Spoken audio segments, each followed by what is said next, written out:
sun is down and the stars are out. Everyone turn up your volume and turn down your lights. The Twilight Beacon begins transmitting now.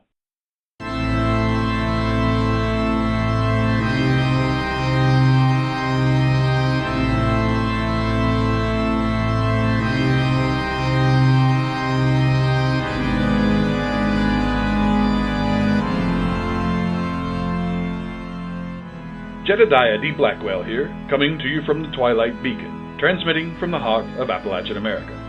Tonight, we bring you a pair of frightening stories from the radio program Quiet Please. While most of the popular horror programs from the golden age of radio featured complex premises, notable actors, and abundant music or sound effects, Quiet Please was a more scaled-down production. The program relied on the genius of its writer and producer, Willis Cooper, along with consistently grave and evocative performances from Ernest Chappell, the show's narrator, who was also a voice actor in a prominent role for most episodes. Our first episode of Quiet Please is a strange tale of a man who is wounded and dying, trapped in a cabin during a snowstorm. The story behind his predicament is part history and part supernatural, told to a friend who can hardly believe it. One noteworthy acting credit for this production is the part of Melanie, played by Claudia Morgan. While she was a moderately successful stage and radio actress in her time, her appearance on Quiet Please was a family affair, since she was married to Ernest Chappell, the show's lead actor. And now, The Room Where the Ghosts Live, as heard on Quiet Please in January of 1948. Quiet, please. Quiet, please.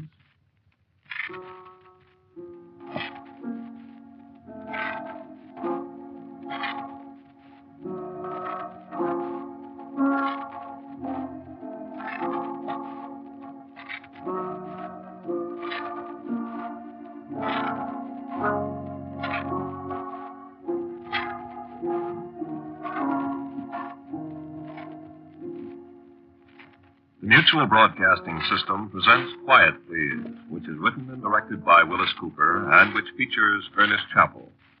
Quiet Please for tonight is called The Room Where the Ghosts Live.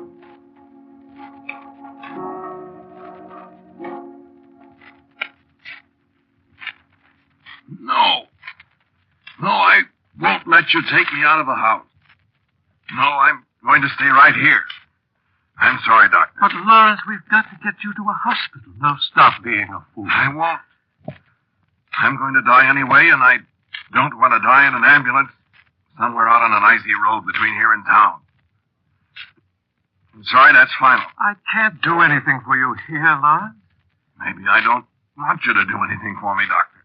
I'm going to call the ambulance. How? By telephone, of course. The telephone isn't working. Oh, that's right, I forgot. That's funny, isn't it? What? What a couple of days of snow can do. No lights, no heat, no water. Just like the days when they lived here. When who lived here? The ghosts. Open your mouth. What for? Thermometer. I'm not raving, Doctor. Well, let's see anyway. Feel any pain? Sure. Worse than it was? Little. A little morphia won't hurt. It's a good thing I decided to stop him for a cup of coffee. You might have died here all by yourself. I'm going to die anyway. Not if I can help it. Can't help. Oh, stop that nonsense. They have your bone. All right, now. That'll relieve the pain in a minute or two. Okay. I could take you to the hospital in my car. No. And I think I will. No. Lawrence, what got into you? What do you want to die for? Take some hours. No, not yet. There's nothing wrong with you. You've been the happiest. You've got everything to live for. No. Then you go and shoot yourself. Yep. Where did you get this pistol, anyway? Gift. Didn't you know it was loaded? Sure. That powder and ball have probably been in there for 50 years. Longer than that. What? Longer than that. Well, there's no telling what kind of infection you can get from that bullet. No. Josiah. Let's see that thermometer. High temperature, huh? Yes, it's pretty high. I guess you're not going to the hospital after all, Lawrence. I told you that, Doctor. I couldn't move you with that high temperature. That's fine. But I told you I wasn't going to be moved anyway. So you see, Who gave you this pistol? the British colonel. What British colonel? His name's on the lock plate. Lieutenant Colonel Robert Charles Graves, 17th Regiment of Foot, 1774. Ancestor of the fellow that gave it to you? No. He gave it to me himself. Yesterday.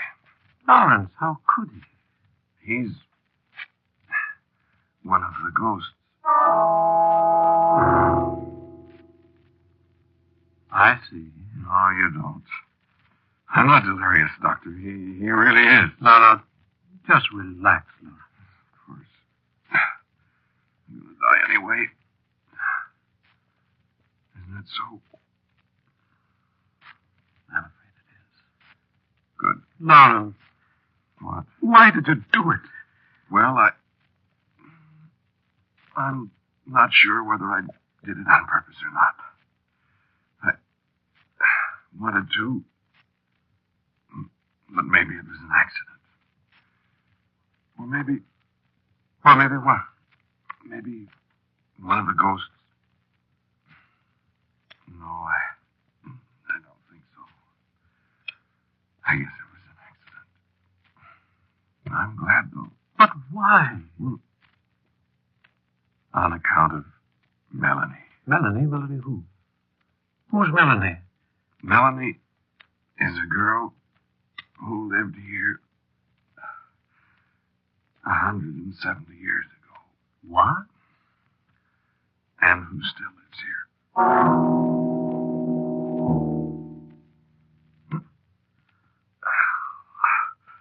It hurts quite a bit, Doctor. You want me to give you some more morphine? I guess not. No. I want to tell you things. Well, You won't believe me, of course. You think my mind's wandering. Don't you? lie. What difference does it make? Yeah, that's right. Nothing makes any difference now. Fella takes a long time dying, doesn't he? After a while, we're the time, huh? Pretty soon, I'll be a ghost too. See Melanie. I'd like a little drink of brandy. Oh, just a second. Here, now take it easy. Thanks. Good brandy.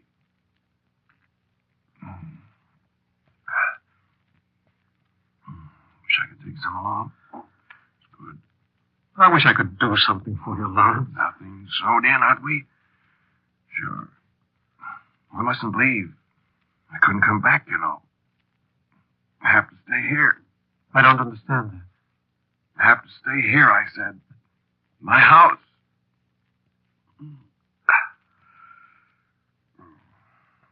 What was I talking about? The ghost. Oh, yes. So I tried to keep the house like it was in the old days, see, all by myself. Been fun. And then noises. Heard noises. What kind of noises? People beating on the door, rattling the latch. Every night. I'm not afraid, Doctor. I know, Lawrence. I got up, went all over the house. Noises stopped after a while. It wasn't a dream? No dream. Beating on the door someplace. Always sounded like it came from right over there. You see? There isn't any door there, Lawrence. That's what I thought. My hands are cold. I'll build up the fire. No. I know what it is. I haven't got much time, huh? Have I? No, Lawrence, you haven't got much time, old man. I have to hurry. Shut your eyes so you can see what I saw. I mean, I didn't. see at sea because it was dark. So when you shut your eyes, you feel the way I felt. Huh? All right, Lawrence. I walked all over the house, lights on. No sound, no hammering on door. No door. I turned off the lights, it starts again. From right over there. I turn on the lights, no door, no noise. And then I get an idea. I turn off the lights again. I walk over where the sound comes from.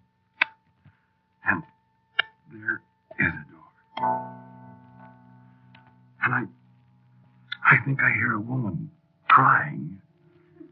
And footsteps and furniture being shoved around. I said I wasn't scared, didn't I? Well, I was then. You'd be scared, too. Finding a door where there isn't any door and there's somebody on the other side. But that's the outside wall of the house, Lawrence. No. What? There's a room there. The room where the ghosts live. You see? No, I don't. I didn't know it, too. You got your eyes shut? Yes. If you could hear the noise, like I heard it. Frantic pounding. People pushing their shoulders against the locked door. And I could smell smoke. You see, I didn't know about the ghosts then. Well, how do you know now? I'm trying to tell you. I'm sorry. Keep your eyes shut. I want you to feel the way I felt. And believe. I reached for the lights again. I turned them on. Nothing happens, just nothing. Except pounding on the door. Slower now. And the woman crying. And I hear her scream. Oh, screw, she said. It's French. It means help, help. I heard her voice again. Frightened. Ouvre la porte, she said. That's French, too. Means open the door. So I tried to open it, and it was locked. And they were pounding. She was coughing. And at last I found the key. I yanked the door open. And the ghost came out. And the lights came back on. There wasn't any door. There wasn't anybody in the room but me. But then I heard something. Somebody walking across the floor down the hall. So I turned and went down the hall after the footsteps, down toward my room. Then I stopped dead. Because the door to my room closed and somebody locked it. You dreamed that. No. It was locked from the inside. So was every other door in the house. That couldn't be. Try the doors. Open your eyes and try the doors. Go ahead. Lawrence, No, go ahead. I'll keep on talking. You have to believe me. Go ahead. So, what did I do? I lay down here on the davenport with the lights on. I tried to think, and nothing made any sense. I got up and I tried the outside door. It was unlocked. So I went outside. I had some crazy idea maybe there was a room there. There wasn't, of course. But there were footprints in the snow. Some men's footprints. And a girl's. This last nose covered them all up again, I guess. Well, what about the doors, Doctor? They're locked. From the inside. You see? Did you hear anything? Did you? Well, I thought I heard someone move in. If I'd awakened somebody. But it was probably my imagination. No, it wasn't. No. Sit down. Oh, I'm getting so tired. Mm-hmm. No, Randy. No. So I came back in. I sat down. And I hardly noticed that the lights were off again. And then I heard something else. And I said, "Who's that?" And a woman's voice answered me in the dark. I'm Melanie. Well, who's Melanie? Once I was a maid in this house in the time of the war, when the soldiers were captured on Christmas night at Trenton. And these escaped and came here to be hidden by Monsieur Maurice. For he was no patriot, and they were kept... And you'd think I'd be surprised, but I wasn't very. I didn't interrupt her. She went right on telling me how Morris was a loyalist, and how he hid the officers, and how the neighbors suspected him and spied on him. Then Monsieur Maurice must go away, you see. And I was left alone to bring food to the poor soldiers. And there was a night when I took their food to them. And when I would go from the room, I found the door to be locked from the other side. But soon we smelled the smoke of the fire. For someone had set fire to the house to destroy these men. And we beat upon the door, but it did not avail us. And so we perished in the fire, I and the British officers.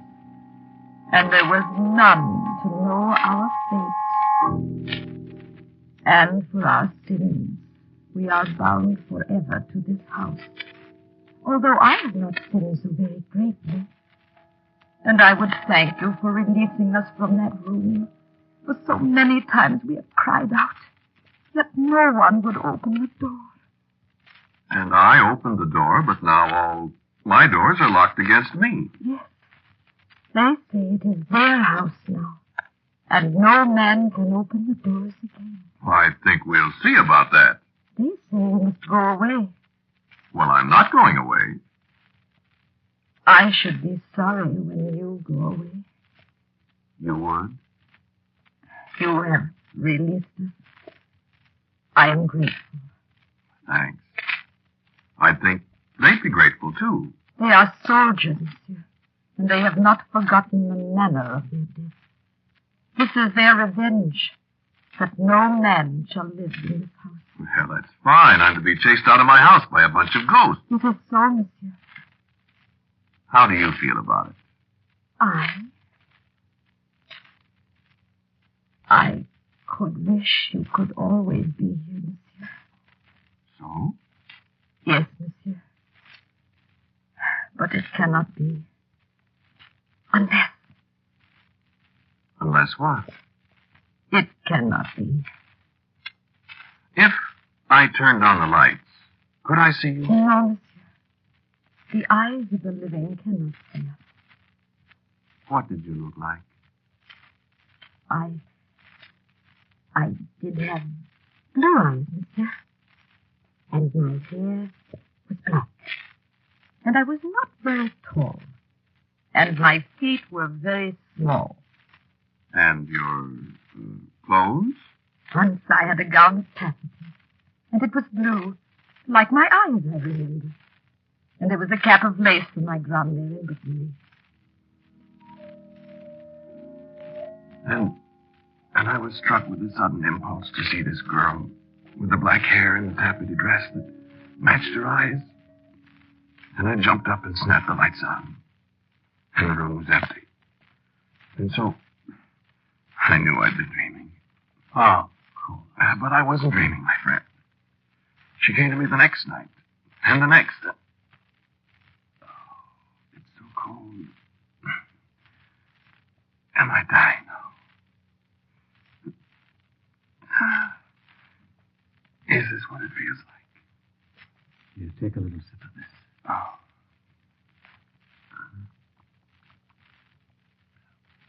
Better? How much longer? Well, see, friend, I found myself in love. with a ghost. Yes, Melanie. And she loves me, Doctor. And we talked about it so much. There must be a way out. But there couldn't be a way out. And the others kept telling her I was the one, and I asked you to go to them. I'm sorry. Go to them and beg them to let me stay. It was the only way. But she told me they said no. They made a pact between themselves and they'd not alter it. And the time was getting short. They were sorry, they said, but... And then, last night, she came to me again. When the snow was piling deeper and deeper around the windows, and I said, Melanie, I can't go now. Can't they see that? And she said... I have spoken again with the colonel. And what did he say? He will come to you, he said. And what? He will not speak to the living. But what good? I do not know. He said he will come to you. When? Tonight. Do not speak. Say, Monsieur le Colonel.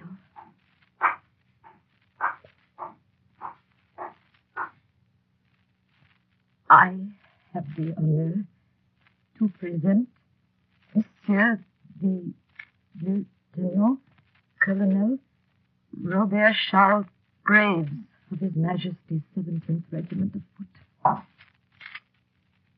Monsieur the Colonel wishes me to present his compliments to you and to say to you that he has taken counsel with his fellow officers. No, do not speak. Monsieur le Colonel wishes me also to say that he and his fellow officers have come to a decision in the matter of yourself. They honor you for your devotion to me, and they beg leave to supply you with the means of assuring you permanent residence in this house. Monsieur the Colonel begs you to accept as a token of his esteem this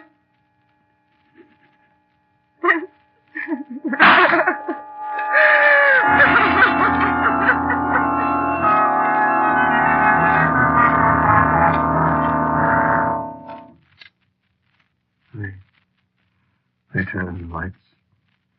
It was there on the floor. Flintlock pistol loaded, good issue black flint. Personal gift from Robert Charles Graves, 17th Foot. Well, I thought a long time. Turned off the lights. Called her. No answer. Talked to her. Told her I loved her. Wasn't brave enough to... Said I loved her. Couldn't do it. Tried. No. No, I didn't do it. No, I didn't. Long toward morning, heard footsteps again. Boots, sword, spurs clicking. Didn't know who it was. Said, hello, Colonel. Said, Colonel, thanks, only haven't got courage enough. Always love her, Colonel, I said. Said, here's your pistol. I'm a coward. Oh. Drink, please.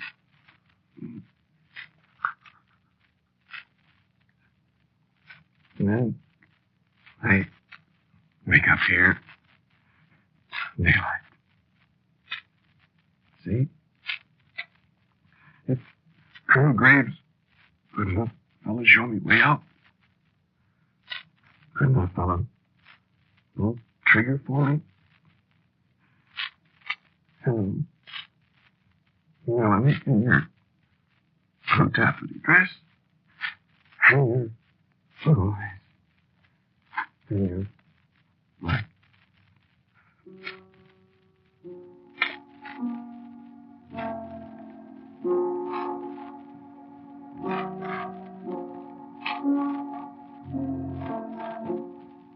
You have listened to Quiet Please, which is written and directed by Willis Cooper. Lawrence, the man who spoke to you, was Ernest Chappell. And Melanie was Claudia Morgan. The doctor was played by James Van Dyke. Our sound effects by Albert April. Music for Quiet Please, except for our theme, which is from the Allegretto movement of the César-Franck Symphony in D minor, is composed and played by Albert Berman. Now for a word about next week's Quiet Please, here is our writer-director, Willis Cooper. Baker's Dozen is the title of next week's story, the story of One Man, Two Men. This is the Mutual Broadcasting System. You just listened to The Room Where the Ghosts Live, as heard on the January 12th, 1948 broadcast of Quiet Please. Our next Quiet Please episode is an excellent example of what listeners enjoyed about the show. It is centered around a first-person narrative, as many episodes were, with a man explaining that he has an unusual condition, the ability to know anything and everything. The script involves some fourth-wall breaks and meta-comedy, which were not unusual plot devices for this program. The acting is solid despite the lack of any real star power, other than the show's one staple, Ernest Chappell. In the end, the dark humor of the show's creator, Willis Cooper, comes through, and the man who knows everything is a well-crafted and memorable character. This story delves into some truly dark territory with its simple premise, asking uncomfortable questions about human mortality. While the plot is not complicated, it has enough twists and turns to keep the audience guessing about where it will go next. And now, The Man Who Knew Everything, as presented by Quiet Please in March of 1949. Quiet, please. Quiet, please.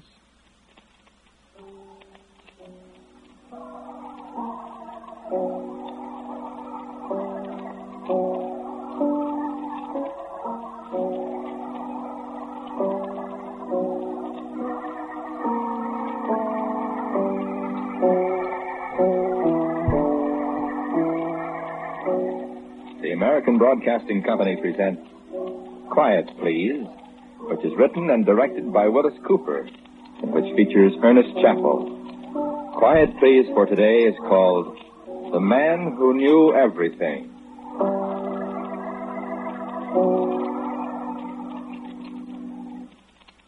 How do you do?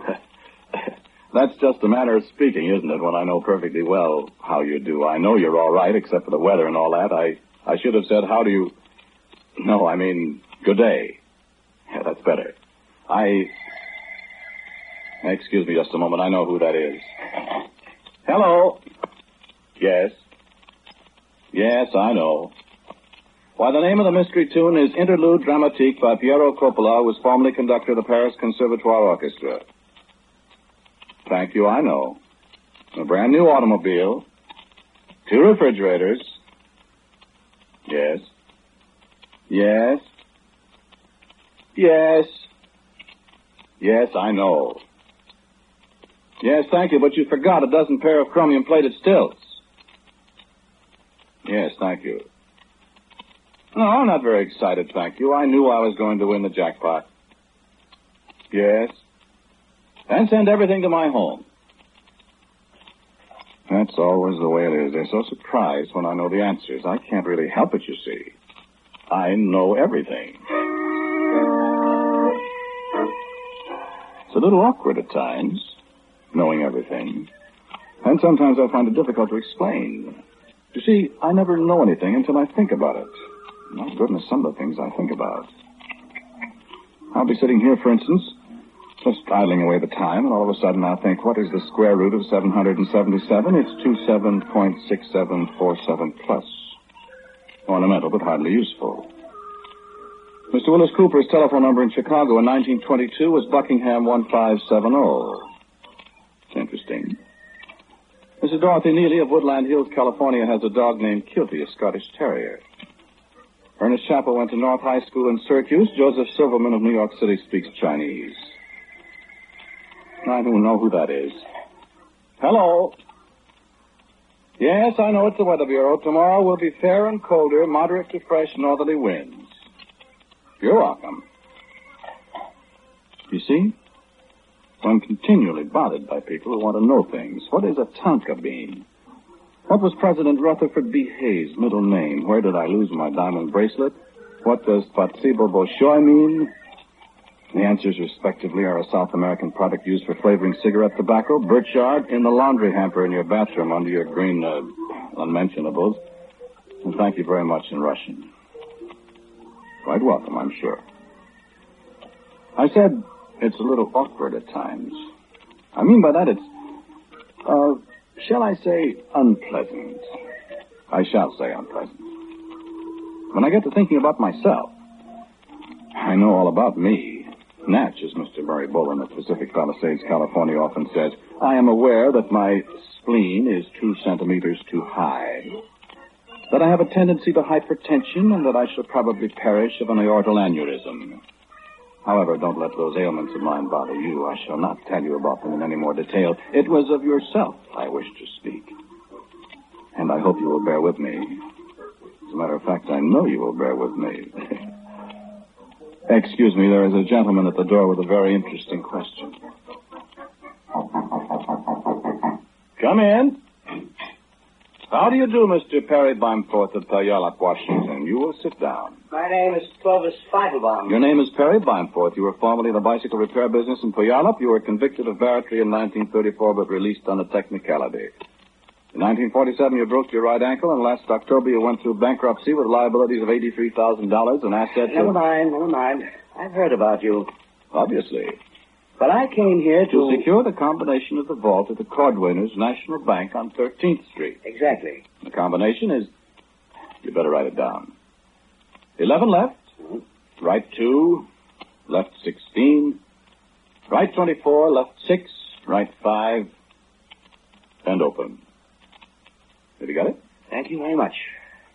Are there any other questions, Mr. Bimforth? How much is there in the vault? $1,610,000, sir. $1,610,000.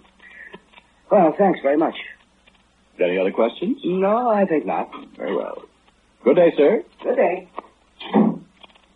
That chap? Oh, a burglar. They bother me to death. But I was starting to talk about you. May I go on, please? I know a few facts that I think you ought to know, too. Do you know these people by their descriptions? A tall, grossly fat man with a bald head, an absolutely bald head, and an extremely unpleasant, deep voice, just the trace of an accent. Probably 6 feet 6 inches tall, weighed about 300 pounds. And a man and a woman with him, both of them not more than 4 feet tall. The man, very fat, too, in a sort of unhealthy way, wearing a little black mustache. And the woman, short and dumpy, wears glasses perched on a very sharp nose, has a very red face. Well, they know you.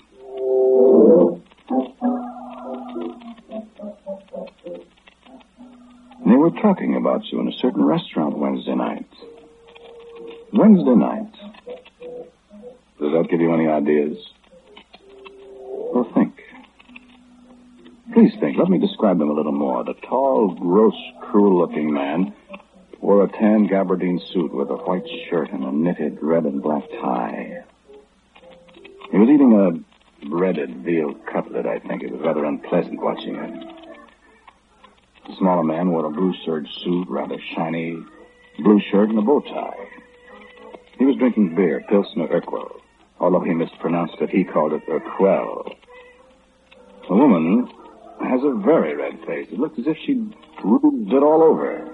Sharp features, kind of modified harlequin glasses, dark gray dress with an ornament that looks like a woman's hand. Rather like the hand of Fatima, but I'm sure it couldn't be that on this woman.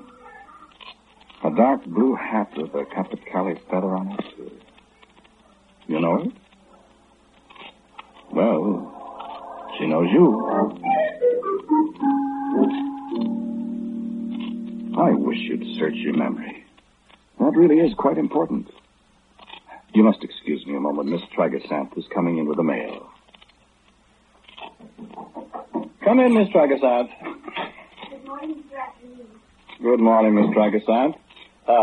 The safety pin with which you fastened your girdle when you broke the zipper this morning is open, Miss Tragasanth, and it will presently stick you if you do not fix it. Thank you, Mr. Acton. That is one of the unfortunate aspects of knowing everything. But Miss Tragasanth is more or less used to my knowing everything. I noticed your start when she addressed me by my name. I am sorry. I should have introduced myself long ago here. We've been sitting and talking all this time, and I'm sorry. My name is Charles W. Afternoon of Woodbury, New Jersey. Our ancestral home on North Drexel Street in Woodbury is one of the sights of the city. Miss Tragasanth has effected the repairs. She is returning. Come on, Miss Tragasanth. Thank you, Mr. Acton. You're entirely welcome, Miss Tragasanth. I see you have only 2 letters today. Take a letter to Mrs. Grover Cleveland McNulty, The Dells, Oregon. Dear Mrs. McNulty, no. Yours truly. No, Miss Tragasanth, I do not need to see the letters. I know what is in them. The next one. To Mr. Marshall Birddog, Albuquerque, New Mexico. Dear Mr. Birddog. Your great-grandfather's name was 13 Thumbs, period. He was a sachem of the Stone Boiler Indians in Upper Athabasca, then was captured in 1812 and converted to the Shinto faith by a band of wandering Japanese fishermen, period. Paragraph. He escaped 7 years later, emigrated to Doylestown, Pennsylvania, and became the father of a large family, which later removed to Albuquerque, although your great-grandfather deserted the Apaches near Anton Chico, New Mexico, and resumed his former life as a sachem, period. Yours truly.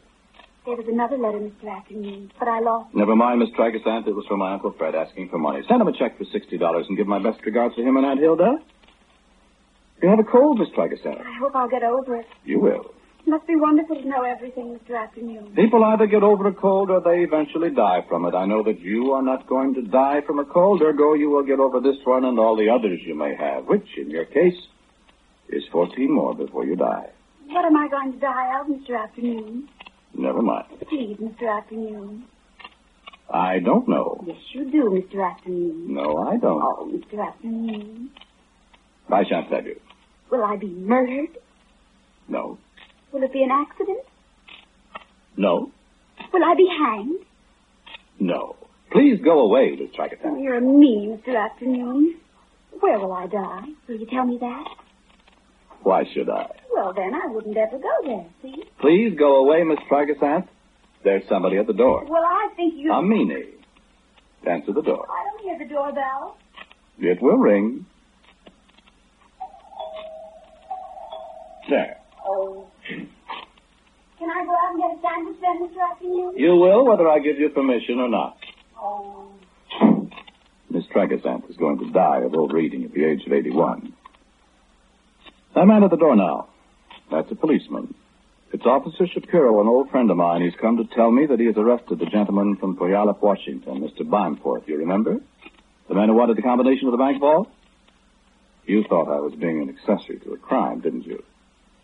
It was quite all right to give him the combination, you see. I knew the police were looking for him. I'd have told him, but he didn't ask me.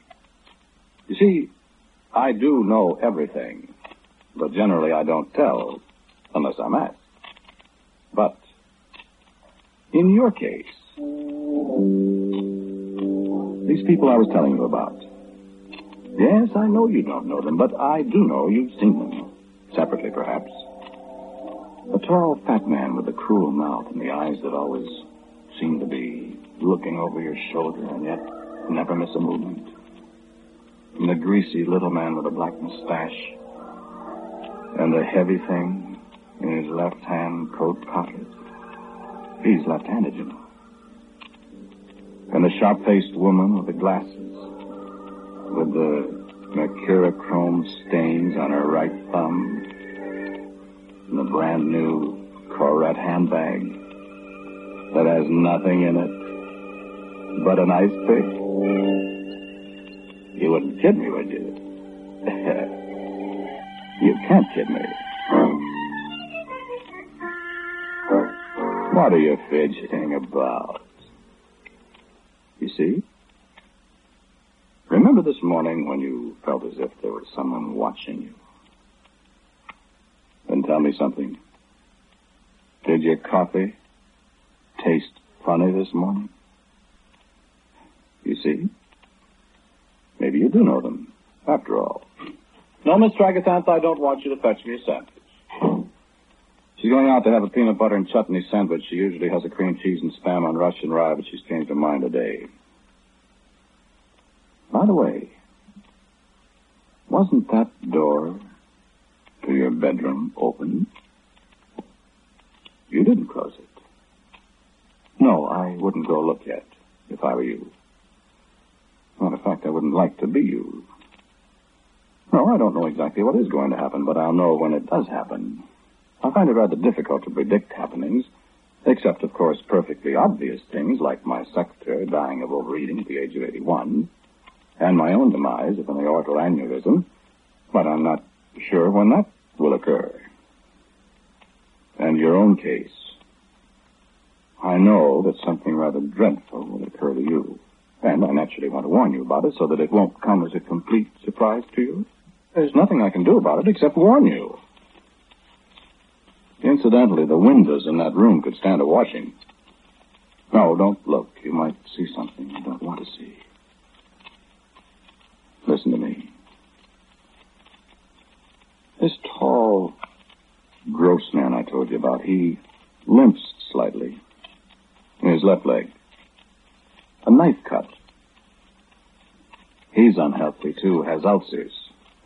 The way he eats fried food. But he's quite dangerous, not a nice person at all. And those accomplices of his. The woman's name is Mamie. Recognize that? Mamie? I don't need to tell you her last name, do I? Or have you forgotten it? Mamie. And her ice pick? The little man? Oh, he has several names. No, I'm not trying to kid you. I just don't think it's a good idea to tell you right here in front of everybody. Well, lean over here and I'll whisper it to you. One of his names is... You know him now?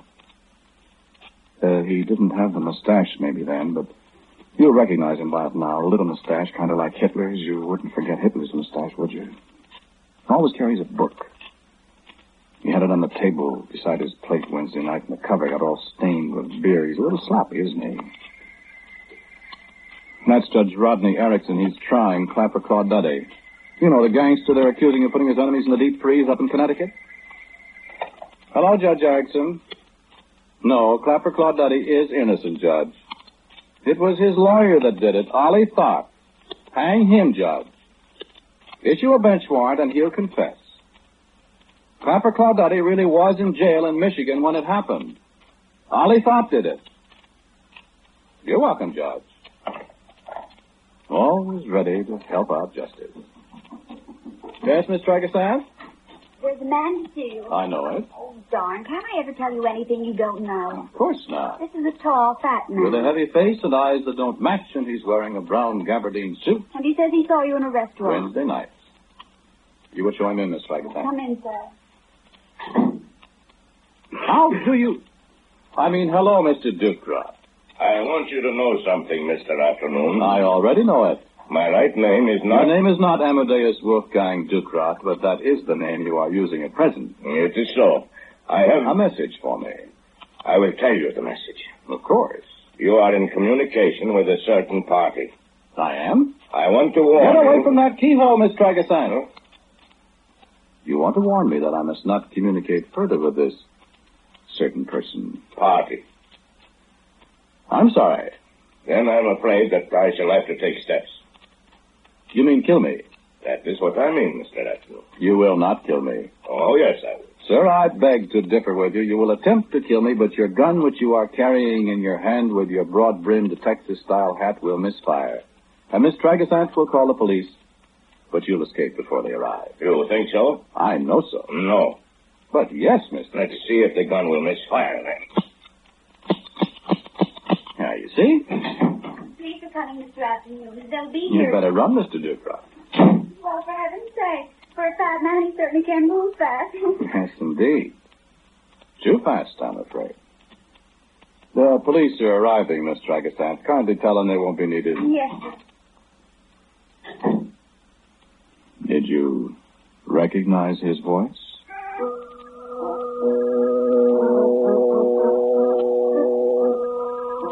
When you hear a knock at your door, and you ask who's there, and you hear that voice again, well, by the way, perhaps you'd better double-lock your door. He's quite powerful, and as Miss Tragasant says, he moves fast for a fat man. There's a car driving away quite rapidly down the street. I could see it from the window, but I don't need to. I know who's in it. The woman with the sharp features and the little man with a Hitler mustache. And the man who calls himself Ducrot. You don't know where they're going. I do. I know everything. I even know why they're after you. Even if you can't think why. You could think why if you wanted to. There isn't much time left. It's 5:50, Miss Tragasant. What time is it, Mr. Atkinson? No, there isn't much time left. And it isn't far to your place. Besides, they've been there before, you know, and they know all the shortcuts. I think if I were you, I'd put something against the door. If you only knew what I overheard in the restaurant Wednesday night while a tall, fat man talked. A tall, fat man with a cold, killer's eyes and a gun that won't miss fire the next time. And he's taking care of that. And I would have frightened you a great deal more if you'd heard what he said to the woman he calls Mamie. A woman with a brand new Corette purse and nothing in it. With an ice pick. And what the little greasy man said to him, the man in the blue serge suit, was something heavy in the left-hand coat pocket. It frightens me, and I'm not easily frightened. And then a tall, fat man coming to see me. I didn't expect that. Even if I did know who he was when he came to the front door. I know what he's got in his pocket. What the fat man's carrying. A coil of piano wire. And I know what they're talking about. Right now. As they drive along on the way to your house. Don't you know? Can't you figure it out? Don't you know what they want? I do. Think, won't you? No, I don't want to tell you. Don't be obstinate. You do know who they are, all three of them. Don't answer the telephone if it rings. That wasn't your phone. It was mine. It's the police. Just wait a second. Yes, Officer Drucker? Listen, Mr. Afternoon, I hear a fella got away from the boys at your place a little while ago. Tall fella, fat, with a big stitch in the hat. You called the police, didn't you? That is quite true, Officer Drucker. He tried to shoot me, but he escaped. He is in a car with two other persons, a man and a woman. How'd you know? And he ran down an old man and a corporal in the Air Force at a street intersection. The old man's dead. And the corporal has internal injuries. He will survive. The hit and run thing. Yes, I know. I was wondering if you had any idea where they're going so that we could head them off. Why, no, Officer Drucker. I haven't the faintest idea. Well, I was just hoping. I'm sorry. I don't know.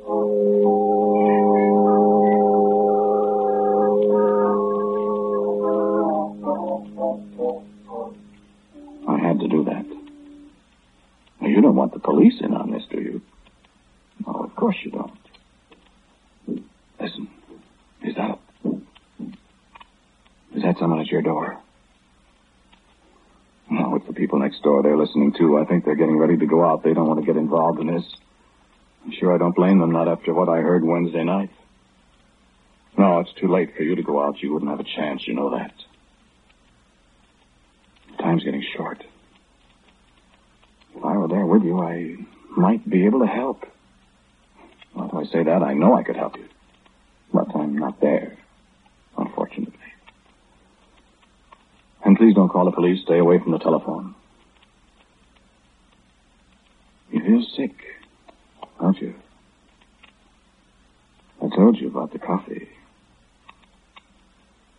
Are you sure there hasn't been somebody in your house? it's possible, but don't be too sure. Wasn't there a drawer open when you came home yesterday? A drawer you thought you'd closed. Remember when you woke up in the middle of the night Friday night and wondered what it was that woke you up? Sure. Are you frightened? I'd be, I know. Because you don't know what's going to happen. That's why you're not so scared. But I know what's going to happen, and it scares me. It scares me to know everything. You have no idea of all the things I know. Frightening things, funny things, strange things. What dogs talk about and how to make a pisco punch. What's hidden in that cave under Radio City in New York. The beach where Captain Kidd buried his treasure, and how much it cost to put an ad in the London Daily Mail, the size hat that Stalin wears. And what Miss Tragasant wants for Christmas next year, how I'm going to die sometime of an aortal aneurysm, the name of the mayor of Peoria, Illinois, and what's going to happen to you.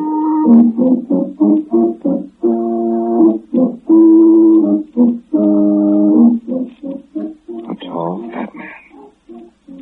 A little sharp-featured woman with glasses. And a little man with a Hitler mustache. And the presents they're bringing you. You do know them, don't you? Come in, Miss Dragaside. You brought the letters for me to sign. Yes, Mr. Atkinson. Thank you. That'll be all for today, Miss Dragaside. Why, what's the matter, Mr. Atkinson? I don't feel good. You're getting a cold. No. Thank you, Miss Dragaside. You can go now. I'm busy. Yes. I had to get rid of her in a hurry. I've got something more to tell you. You've only got a few more minutes to wait. I hope you're ready. Listen. There's not somebody outside your door now. Listen closely. Listen. Ouch. Look, I'll tell you what to do. There's only one thing that... Oh, I feel dizzy. Only one thing you can do. They're at your door now. Did you put something against it? Wait a second. I'm out of breath. I'll tell you what to do. Just take it. Oh. Okay. Just take it. Oh. I'll have to hurry. I told you about that. The aorta aneurysm, I'm afraid. Oh. All you have to do... They're at the door. All you have to do is... Oh. My chest. You just take it. Just take it. It's come. It's come. Help. Miss Trike. Help.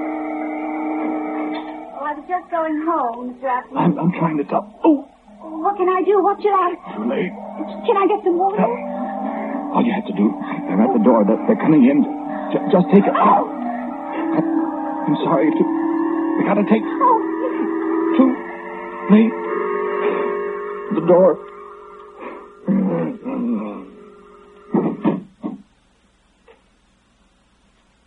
He's dead.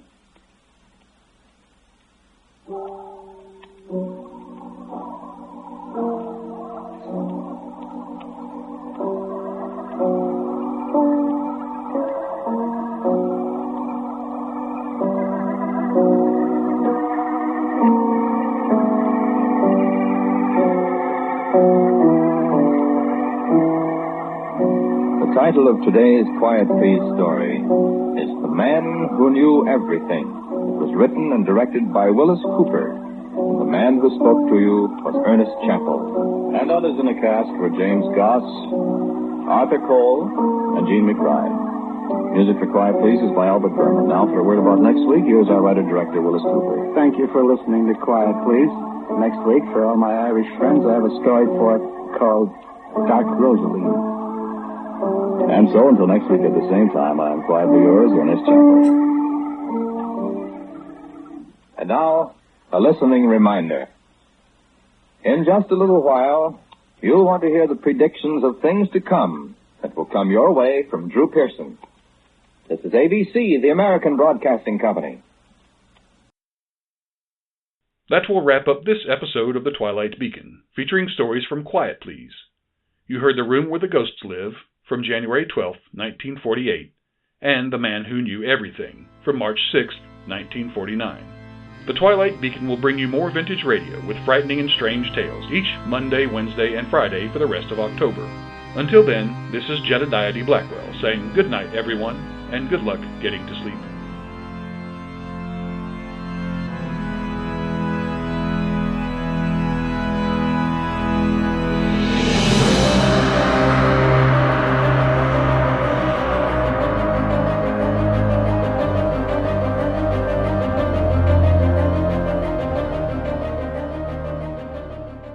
Thank you for listening to this episode of the Twilight Beacon podcast.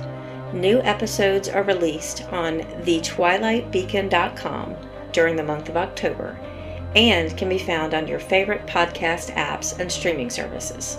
The Twilight Beacon podcast is produced and edited by Jason and Jacob Burgess. Music by Alexander Nakarada. Special thanks to the Old Time Radio Researchers Group and OTRR.com. Visit thetwilightbeacon.com for archived episodes and a schedule of upcoming shows.